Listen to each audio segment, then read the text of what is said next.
All right, so here's our What the Physics video on torque, and we're just going into a bit more detail. We had actually already done a video on some of these slides. Just want to review that we are talking about, well, with torque, you've probably heard of the term before, maybe not really known what it is outside of physics class. If you think in terms of big vehicles and like trucks and such, you might have heard, oh, this has a lot of torque, and you say, oh, I wonder what the heck that means, right? Okay, well, this is going along with that, but there's plenty of other applications beyond just, like, say, cars. So torque involves a force. It involves the distance between where the force is applied and where the object is able to pivot. And then, of course, there's the angle between that distance. We call that a lever arm. There's the angle between the lever arm and the force itself. So all three of those things are important. So if we're talking about making this object, whatever this is, rotate, we've got to exert some type of force on it. There's got to be some axis of rotation, or we can just say a hinge, if we want to think of it that way. It doesn't have to be a hinge, but in this case, like on a door, okay, some pivoting spot. So we have some force, and we exert that force some distance away from that axis of rotation, and that distance away is going to be the lever arm. Okay, and then there's the angle at which you're exerting that force. You put all that together, and you get torque. And the symbol for torque is Greek letter tau, and it looks a lot like the symbol for pi. It's just a little tilde and one line down instead of two lines down. Okay, so good stuff. We did, let me see. Oh, they're talking about wrenches here. That's probably the most common situation where you've had to deal with torque, even if you, or whether or not you knew the name for that, it's still involving torque. Okay, here's an example problem that hopefully you've done by now. How big is Kitty? So if you ever wanted to know how much your kitty cat weighs, you can just, instead of putting them on a scale or something like, not elaborate at all, you could make a little seesaw and get your little brother or little sister or neighbor's child or ask permission first. You'd have to figure out how much they weigh in the first place. So once again, why don't we just use a scale? But it still works this way, yeah? Okay, so we put them up here, and here's our pivoting spot, our axis of rotation right here, and we set it up so they're perfectly balanced. Okay, and if they're perfectly balanced, as in, well, in this case, they're perfectly balanced and not rotating. If they're perfectly balanced, that means the net torque on here is 0. So the torque exerted by the little brother or little sister or neighbor's child or random child or whatever here, and the torque exerted by kitty cat here, they are the same size. And then if we can break it down in order to figure out the gravitational force acting on Kitty. Okay, and there's the actual math doing it. And so that's a 6.2 kilogram kitty cat, which is, pretty hefty, but yes, eating a little too much lasagna. So good stuff. But who am I to judge? So in order to get a good grasp of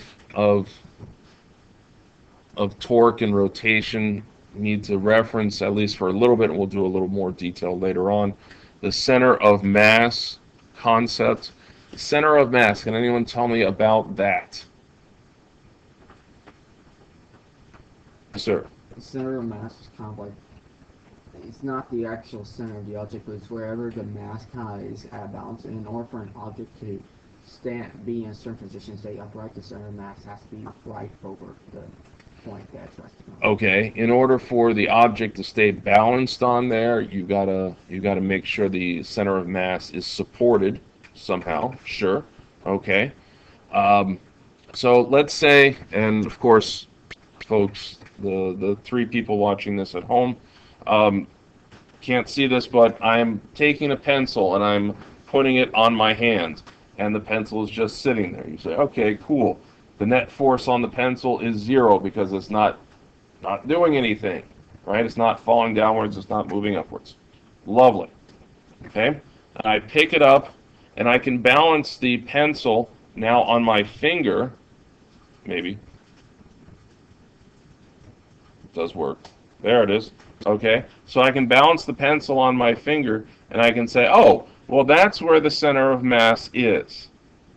The center of mass is right over my fingertip. That's why it's not falling down. So what if I put this pencil on my hand, but the center of mass of the pencil is not supported? Okay? Yes, it falls, but more to it than that. Okay? Just to make sure that you can see, it falls downwards, but what happens to the pencil as it's falling downwards? It starts to spin. Okay, and how much it spins, well, that's a number of things that can be affecting there. It has to do with the amount of torque and rotational inertia and other stuff, which we'll discuss later on. Okay. But that's certainly an example of balanced versus non-balanced torque, right? So when things start to spin, then we've got a non-balanced torque on there, and we can stop it from spinning by balancing that torque out. Okay, and that can be a pencil. It can also be, say, you lean back in a chair too far, so your center of mass is no longer being supported properly, and you're going to fall backwards, right? As in this picture.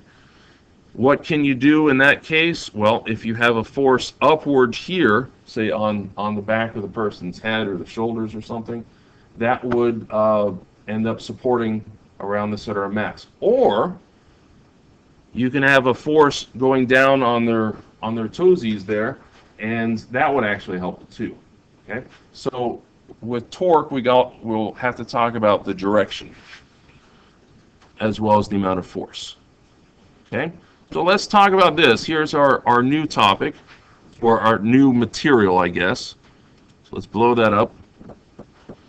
Testing the conditions of static equilibrium. So this is from your textbook. So I'm sure everyone has read through this and worked through this example problem already, yeah?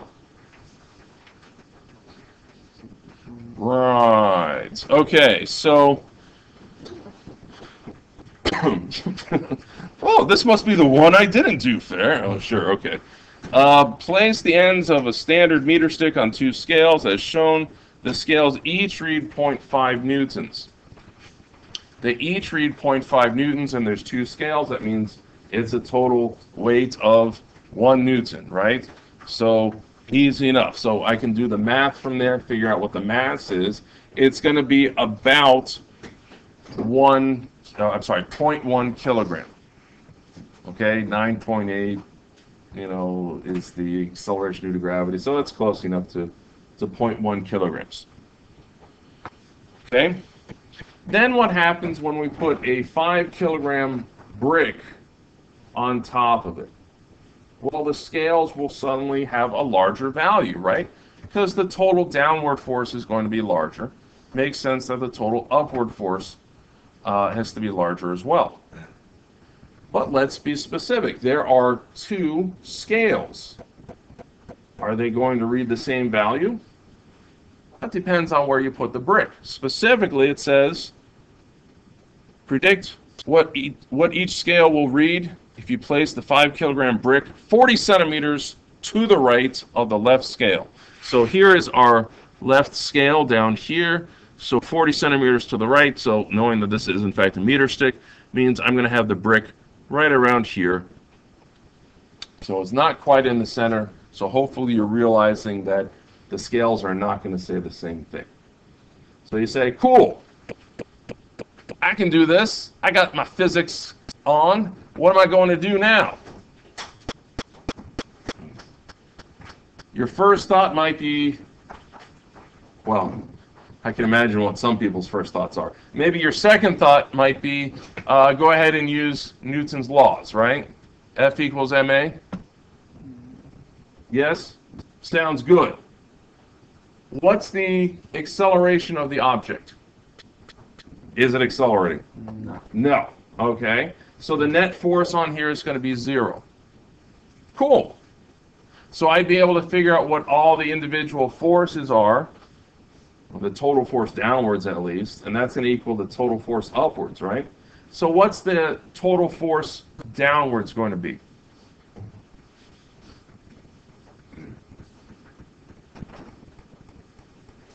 Well, what forces are acting on this thing? Gravitational force. It's the only forces downwards, right? The only forces upwards are the forces from the scales, yeah? Okay. So gravitational force, how much mass is there? 5.1 kilograms. 5.1 kilograms. So how much will this thing weigh? 5.1 kilograms times 9.8 meters per second squared. It's going to be about 50 newtons, right? I mean, do the actual math, sure. So it's going to be about 50 newtons. So is it going to be 50 newtons on each scale? No, because that's the total upward force. Oh, so we'll just split it in half, right? 25, 25? No, we already addressed that. It's farther on one side than on the other, right? It'd be the same thing if I said, hey guys, can you help me move some of these lab tables around? I say, you get on that side, I'll get on this side, and we'll lift. And assuming we lift the same height and such, we should be exerting the same force. But then one of you goofballs decides to say, hey, carry me too, and you jump on top of the table. Okay? Hopefully we don't drop it and hurt someone, but we'll put on safety goggles just to make sure. Where do they sit? Well, if they sit in the center, then we're still exerting an equal force upwards. It's going to be larger, but it's still an equal force. Okay, if the goofball student sits more on my side, then I have to be lifting up harder, right? It's a larger force. Goofball sits closer to you, I'll still have to lift up with more force than when they weren't there, but not nearly as much as you will. Okay? So all we know is the total upward force is going to be about 50 newtons. How about we use some torque to help us with this? Okay? Now, we just discussed what torque is, but I'm not absolutely sure that people really understand it. So we're going to pause on this example problem and talk about, let's actually flip to a, here. Move over. There we go.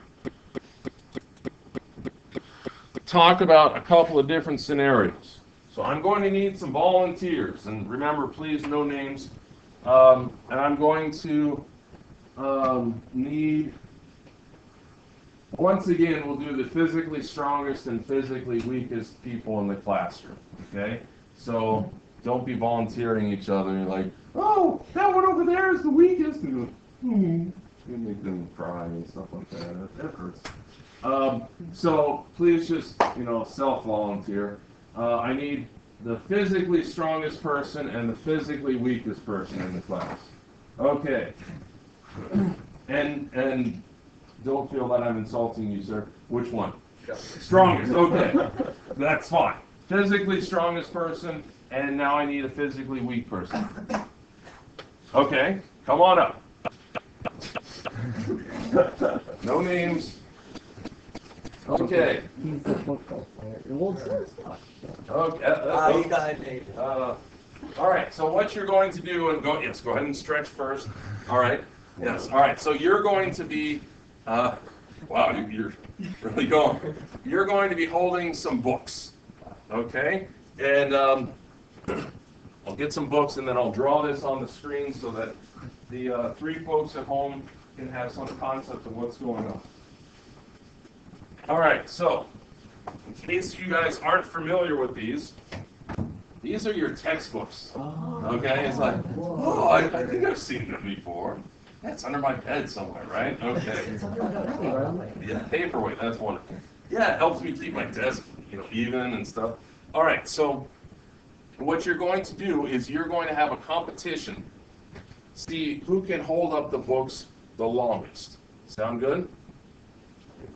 Well, we'll see. If you can just do one, and then we'll move on to two and such like this.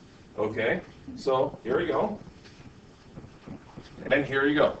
Oh, let's see. Up to say like what do we say? Shoulder or pecs level. Okay. So, but because you are so strong, I'm gonna move your arms here. Okay. All right. Since you are so strong, you're gonna hold them like that. Okay. So to make sure that people at home know what's going on, excuse me, guys. You don't have to hold it like that just yet while I draw it. Okay, so one person is holding the books like right there, real close to them, so their shoulders are there and elbows are bent and whatever else. The other person is holding the books way out in front of them. Okay? Same number of books, so the same force, right? So it should be the same, right? Okay, we shall see. And actually, I was mentioning Zambia earlier.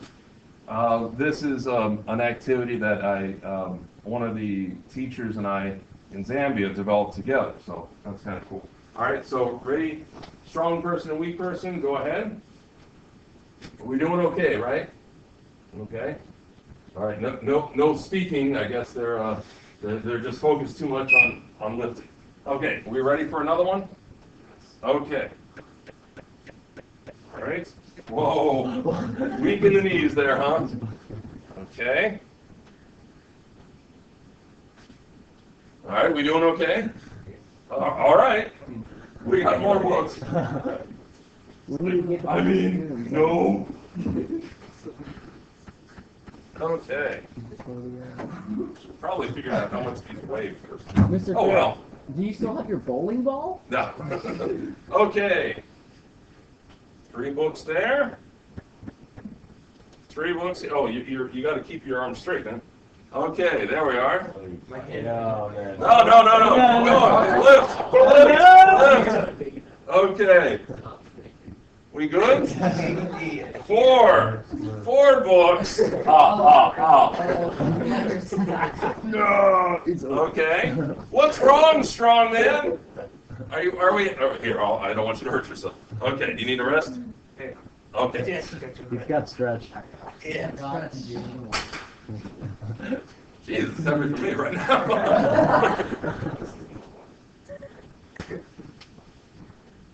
Okay. I didn't expect to have to get 5 books. What's the difference here, folks? Oh, what's the? All right. How is it for you? Weaker person.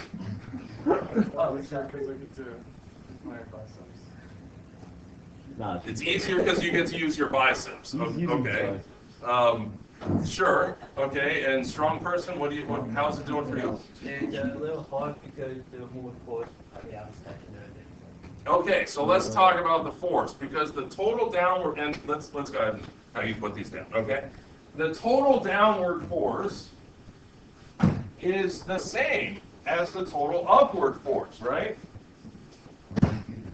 Right. Okay. And yay participants, yay. The total upward force is the same as the total downward force. How do we know? same number of books. Same math, not moving. That's gross. Right, okay. It's not accelerating, so the net force is 0, so the total up force is the same as the total downward force. Okay, and when we keep adding on more and more books, okay, yeah, the force gets larger and larger, but we're still canceling it out because the net force is 0, right? Okay. So if the total downward force is the same for each of those, because it's the same number of books, that means the total upward force has got to be the same, yes?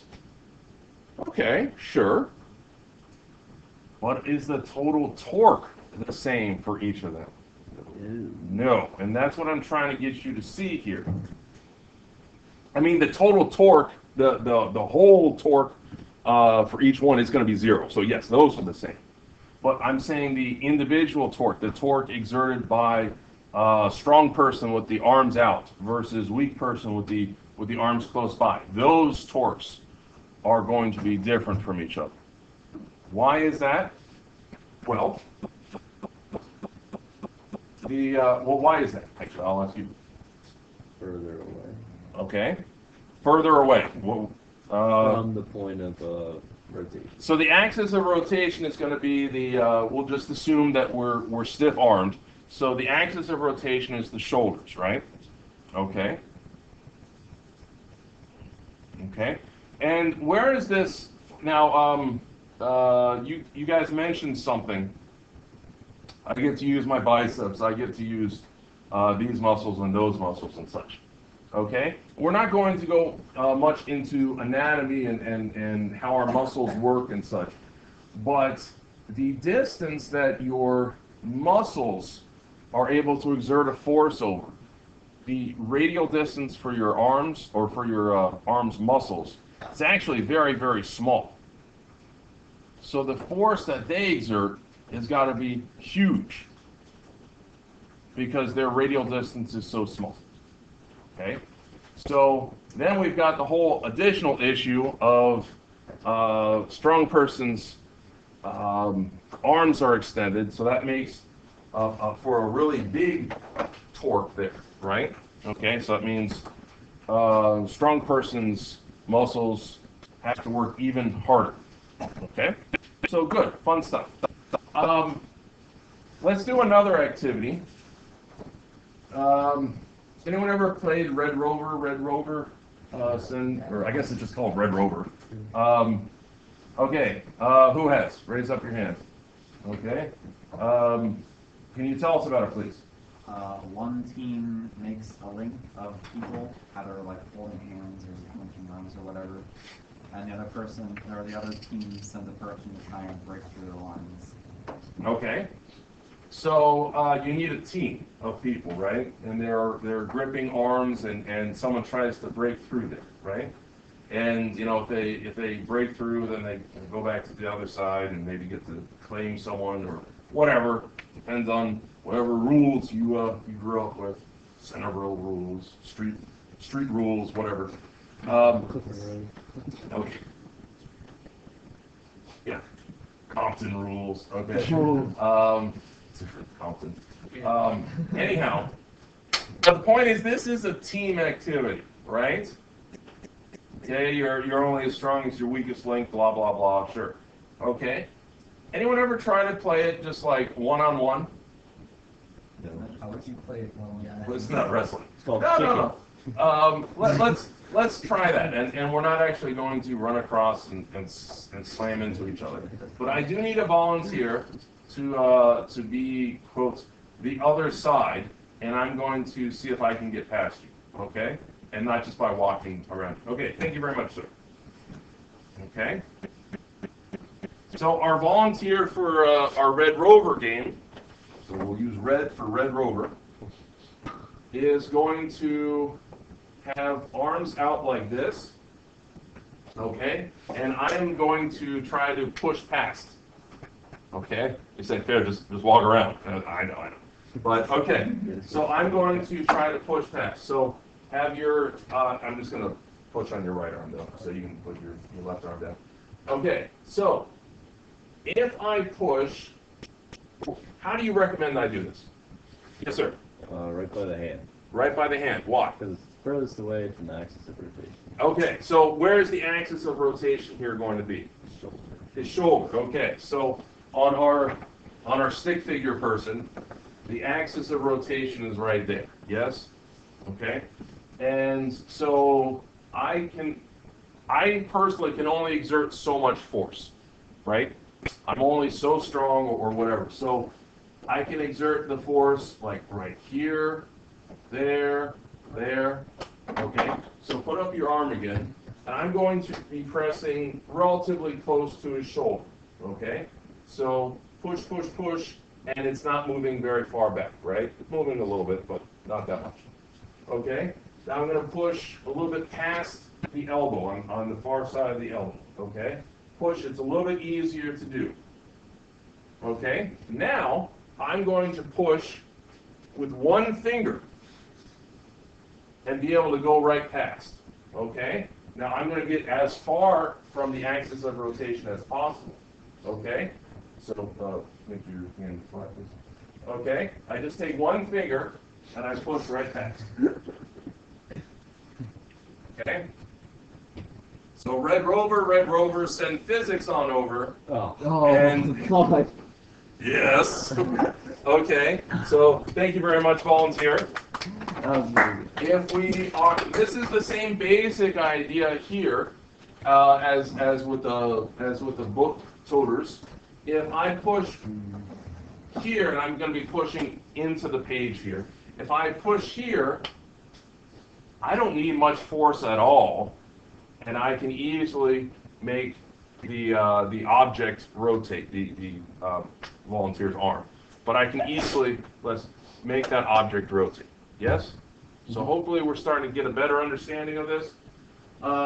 Finally, let's have one more volunteer, and you'll need to be able to open a door. Okay, you'll have to open it several times, but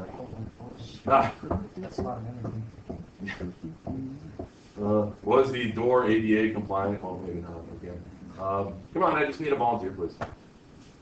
Okay, yes, sir. Come on up, please. Okay. So, before we do this activity, where is the handle of the door? On the door. Did you just really say that? Yes, the door's handle is on the door. I suppose that's slightly better than just right over there. Okay, that's great too. Okay. In terms of distance from the axis of rotation, where the hinges are, where is the handle? Far away, right? And in fact, pretty much any door you see, they're going to be like that, with the exception of, anyone? And these are fantasy doors, so well, not fantasy. Sliding doors? No, not sliding door. Those are different. They're not rotating. So I guess the what is it? The Hobbit movies and Lord of the Rings and such like that. Or if you've read the book, when I first read the book, I was like, oh, that's weird that they would put the door handle there. Where do they put the door handle? Right in the middle. Right in the middle. Okay, and I was like, well, that's weird. That's gonna be it's gonna be harder to open the door, right? Because then I start thinking about physics, right? No, I mean I was just really thinking everyday situation. Why would they do that, right? So volunteer. Okay, let's open the door first of all. We're gonna have the 3 spots where you can push on the door. Okay, one of them is right at the doorknob area. One of them is right in the center where the Hobbit doorknob would be. And then one of them is going to be clear over here. Okay, real close to the hinge. We already kind of talked about it, and hopefully you realize what it's going to be, but what do you think is going to be the easiest? Okay, where the doorknob is. Okay, so I'm going to have you first do from the center, and then open from the door. Okay, so step outside, please. Okay. And go ahead and push from the center point. Okay? So we're not actually taking any measurements. We're not looking at how fast this is rotating or anything. But, okay, so you're certainly able to do it, right? Okay, now let's try it from where the doorknob is, please. Okay, and how does that feel? A lot easier, right? Okay, and then finally, let's do it again from the point close to the hinges. Okay, and then we'll do it again from the doorknob. Okay, so where it's close to the hinges. Okay, so still doable, but how easy is it? Feels awkward. Okay, and just so we get a good comparison, we'll do it again from the doorknob. Okay. Go ahead. No. Okay, I was definitely blocking the door there. Okay, come on in, sir. Thank you very much.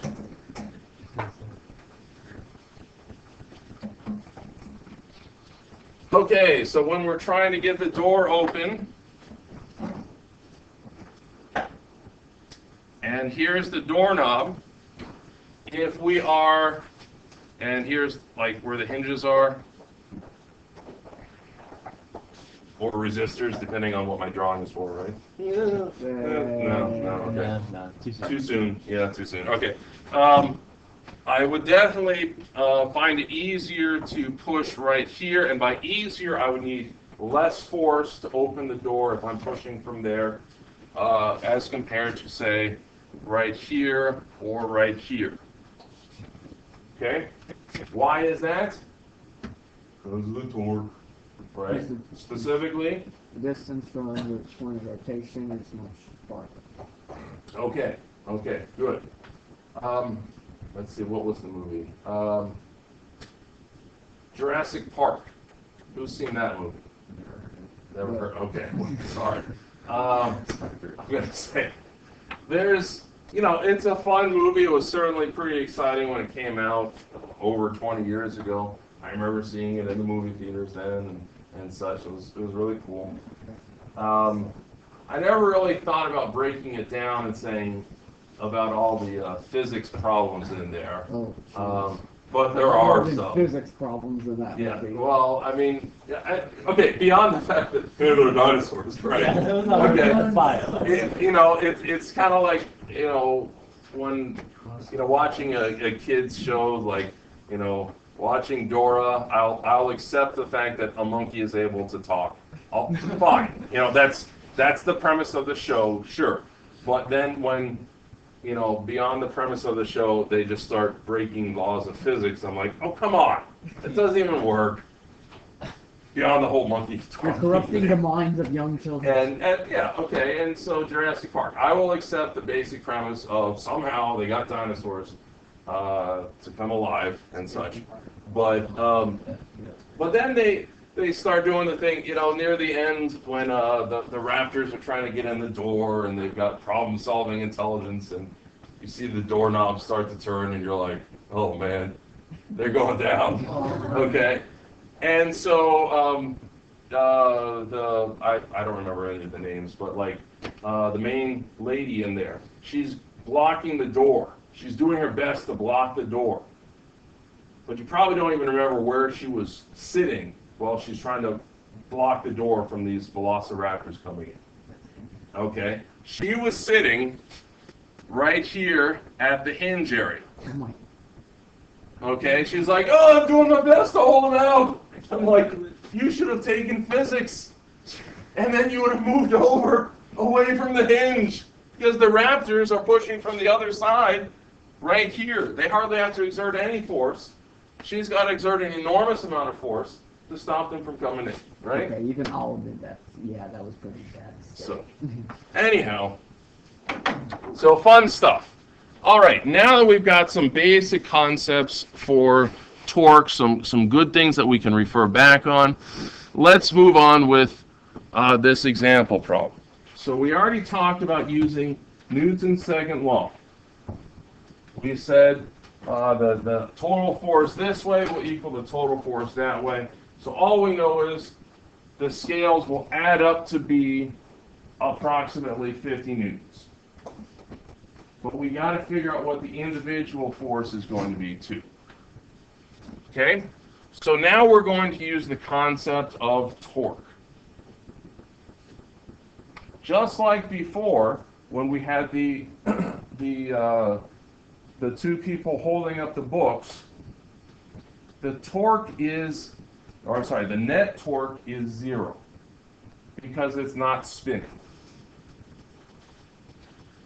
The net torque is 0, then that means I can just add up the individual torques and say, okay, this plus this minus this, and da-da-da-da-da, and solve for whatever I don't know.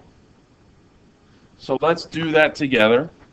We'll start it up together and go from there. So this is, where are we?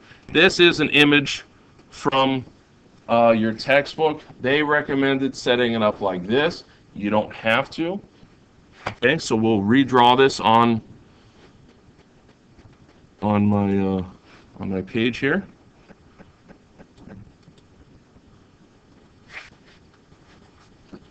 So I can't see the information, so someone will have to tell it to me. So we've got, this is what's called an extended free body diagram. So a free body diagram, we could just say a dot or a square, rectangle, circle, whatever, and show all the forces coming in or going out or whatever.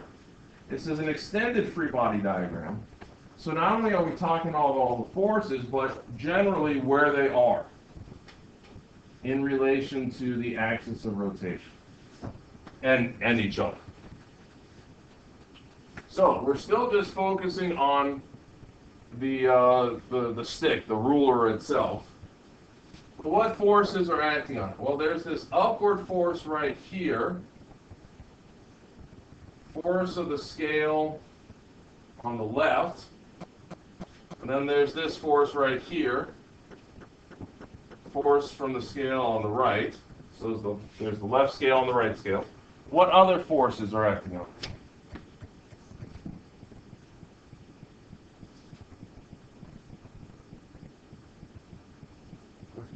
Gravitational force, yes indeed. Okay?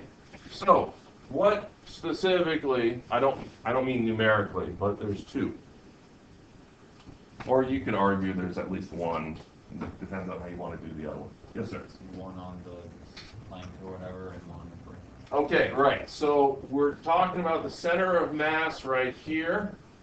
And for the center of mass, we do one of these like fill in, like we cut the circle into quarters, and we fill in like the opposite quarters. And anyhow, so this is supposed to be, well, my drawing of the center of mass. So we're going to say, if we could pretend that all the gravitational force is focused right there. All the mass is focused right there. We're pretending. We know the mass is actually distributed, but we can pretend it's a point object for them. Okay, so there's the gravitational force of the ruler.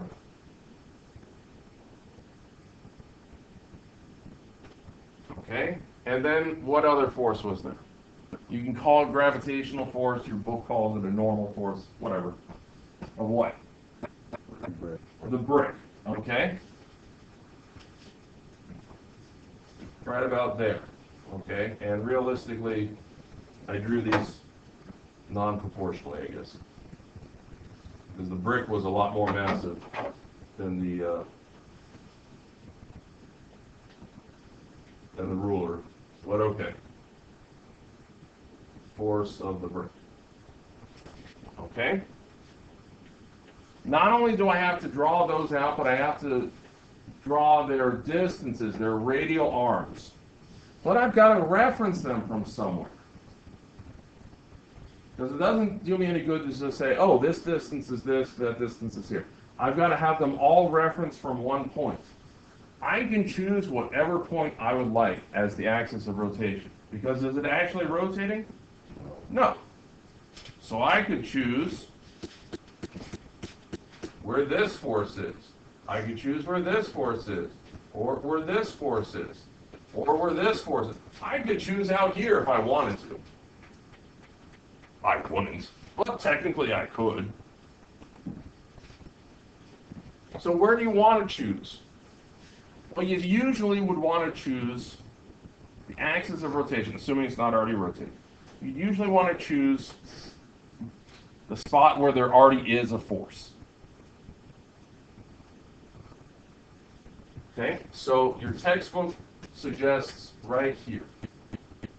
That's the axis of rotation here. We'll get into why they chose that one in just a moment.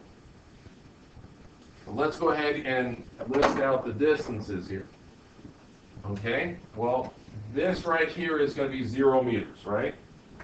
So what's this distance going to be? 0.4 meters. Okay, this distance here is going to be what?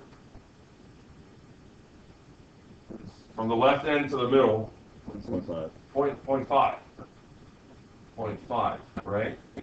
Because it's a uniform meter stick, so the center mass is right in the center. And then this distance here is going to be 1 meter. Okay? Because it's, you know, a meter stick. Yeah, I'll let you write that one down. Okay. Now we're going to talk in terms of the sum of the torques. And this is just like the sum of the forces setup. Let's change up the colors here, just for fun. So the sum of the forces equals mass times acceleration, right? We already did that. Now we're going to do the sum of the torques. And actually, when we get into, well, a few days from now, I guess, when we get into what does torque equal, and it's not just acceleration, it's angular acceleration, and then it's not m, it's going to be I and stuff. We'll get into that. But right now, we know that the sum of the torques is equal to 0. So let's go ahead and add up the individual torques and set them equal to 0. So I have the first torque, and this is counting from left to right. The torque, we'll just say sub L for the left scale, plus torque from the brick, plus torque from the, we'll call it center of mass, or we could have called it ruler, but I don't want to get the R's confusing. Plus the torque of the right scale. And all that adds up to be 0. You doing okay?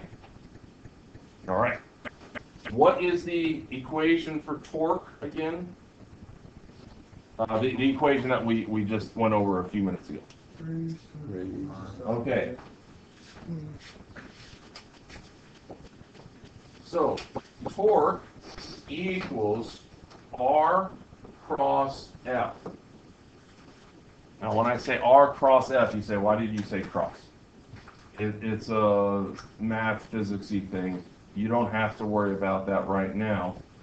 When you get into APC, you'll learn more about that.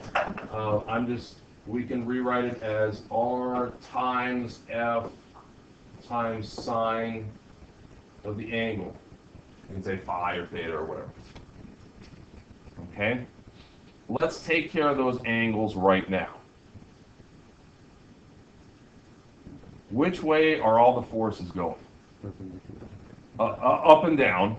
Which way are the distances going? Horizontally. So the angle there is going to be 90 degrees. What's the sine of 90? 1. 1. Okay. Done. Now we just have to say R times F. Okay? So, R times F, well, that's going to be R sub L times F sub L. Yeah? Okay. And then R sub B, that's for the brick, times F sub B. There's R, center of mass, F, center of mass. And then there's R, capital R, that's the right scale, times F, capital R. Okay? Now, I forgot to put in what? It's the pluses and the minuses, right? Is it, oh, minuses? Yeah. It's got to equal 0, right? So, all right, so now we got to talk about direction. It's not just up is positive and down is negative. Because we're not talking about the object accelerating upward or accelerating downwards. If this object were to accelerate because of torque, how would it accelerate? Think back to when I had the pencil on my hand and I let it fall. It would spin. So we got to think in terms of what direction is positive spin or negative spin. If this is the axis of rotation right here,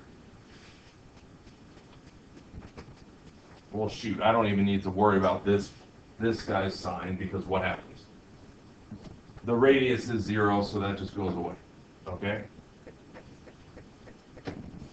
Okay, how about, let's see, this guy. What is the direction that that force is going to try to get it to move in? Clockwise or counterclockwise? Clockwise, okay? Not technically required that we do it this way, but most of the time, and let's just generally do it this way, let's choose our coordinate system so clockwise is negative and counterclockwise is positive. And you say, oh, you got something against clockwise? What's your deal? What type of American are you, right? Well, who knows? If we're measuring for a coordinate system, what direction do we usually go? And this is the x-axis, and here's our y-axis. We usually go around like this. We usually go in the counterclockwise direction, yeah? So that means counterclockwise is positive, okay? So if this brick's force wants to push it clockwise, or I'm sorry, wants to get it to rotate clockwise, we're going to say that torque is negative. Okay, so we'll put a negative sign right there. Okay, what about the center of mass's gravitational force? Which way is it trying to get it to rotate? If this is the axis of rotation, so if I put the pen in my hand and I let go, okay, it's going to try to get it to go clockwise. So once again, that's negative. How about this guy? What direction is that force going? It's going upwards. Which way is it trying to get the ruler to spin? If we've got it here, let me get out a ruler in my hands. Okay. So let's see.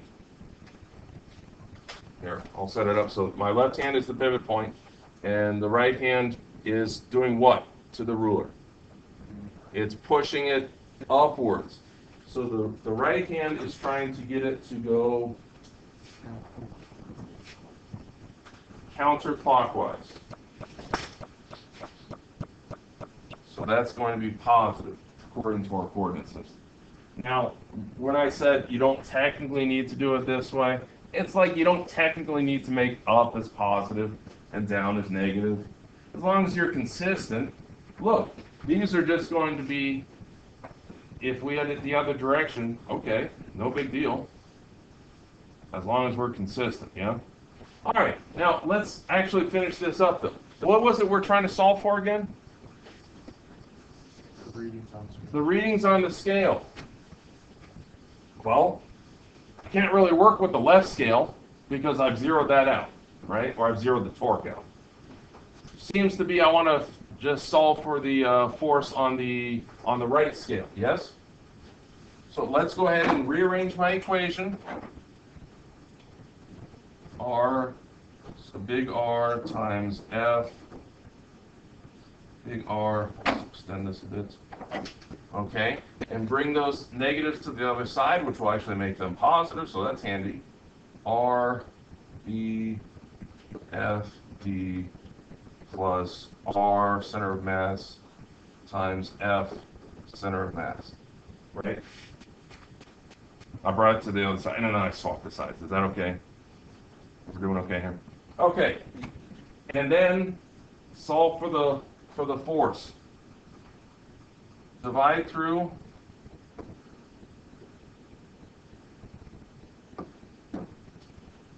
okay, right? It's just algebra. Let's plug it in, yeah? Okay. Force on the right scale is, let's see, what was the distance for the brick? 0.4 meters. What was the force from the brick? Close to 50 Newton. Let's say it was, what was it? 5 kilograms times G, 9.8, right? Okay. Okay, and then distance to the center of mass, that was going to be 0.5 meters times, it was about, well, actually I can just say times the weight. That would be 1 Newton, right? There's no reason to say 0.1 times 9.8 because I'm just going to turn it back into 1, right? Right. Okay. Divide through by the radius to the right side. What was, or the radial distance to the right side? What was that? Okay, 1 meter. Okay. Don't try to factor anything out, folks. First of all, you can't. That would be illegal math. But just don't. It'll be too awkward for you. Okay, so hopefully you're done tapping into your calculator. What do you get as the force on the right scale? Say again? 20.1 newtons. Do people agree? Okay, so 20.1 newtons.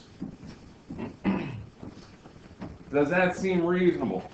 Well, it's going to be less than 50. I know that, right? In fact, it's going to be less than half of 50. How do I know that? Because the brick is closer to the left side than the right side, yes? Okay, cool.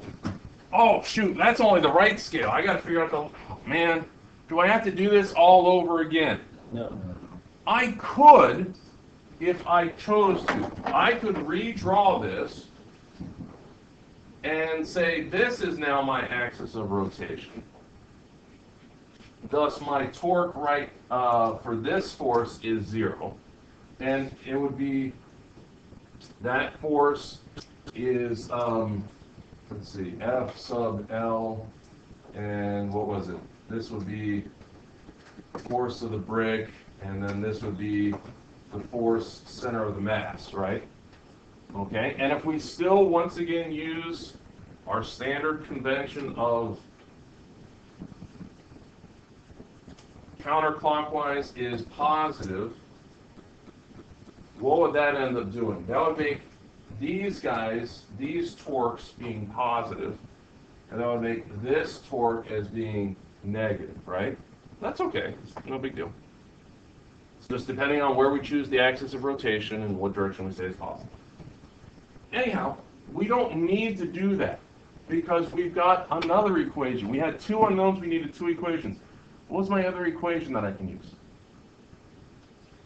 50 equals one of the forces plus the Right, other one. just the Newton's law equation, right? Okay.